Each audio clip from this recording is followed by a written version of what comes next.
It's like it's interesting. Like you said to me, that there are bigger problems than studio issues and movie business issues. But you seek to. We all did just lock down, and everybody watched, more movies and more entertainment than they ever would in their life. They caught up on movies. They saw things they didn't want. They saw things they didn't see before. They used it to ground themselves and keep sane. But I keep asking myself, is that even in this movie that you just made, the movie No Sudden Move, there is an environmental message. There is a message in there. I guess it's not unlike some of the more some of the noirs that deal with nefarious industry and politics. Yeah, but it is a prescient and current realization of industry fucking people, and we're living in the garbage.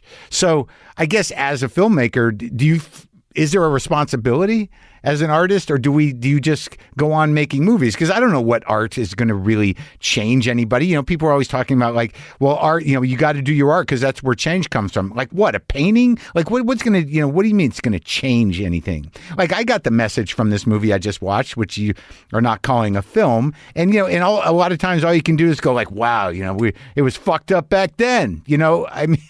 But Contagion, that saw into the future. What is the responsibility? Well, personally, I feel it's to be as accurate as you can.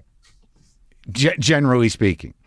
Yeah, like and again, we get into a very subjective space of, well, when you talk about lying, you talk about being accurate or what's true. Yeah. What is a lie? What's the movie equivalent of a lie? And it's a long list.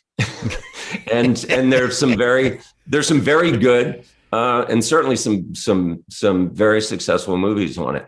And then the question becomes, well, but if the audience understands that, then is it really a lie? Like if they know, yeah, I know what you're doing, just do it. Right. You know what I mean? Yeah. Then who am I to say that they can't have that? Yeah. But well, you're the guy who makes it. Yeah, but I'm saying it's really personal. Yeah. Like my definition of a movie lie is going to be different from somebody else's. Like what? Like what's a movie lie? Well, the people can change in 2 hours. Yeah. Right. Okay. Yeah.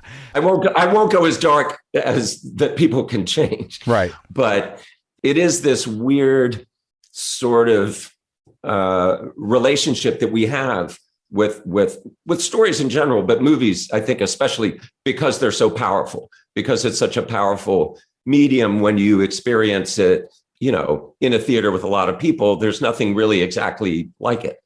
And you still enjoy that. You're still making movies with that in mind. Every filmmaker would like their movie seen on a giant screen. It simply becomes a matter of economics. Like if I'm not making the kinds of movies that draw people to movie screens, then that's not a business, Right. Well, I guess if we just keep making the TVs bigger and people have a dedicated room in their house, and they're expecting. It's getting close. It is, man.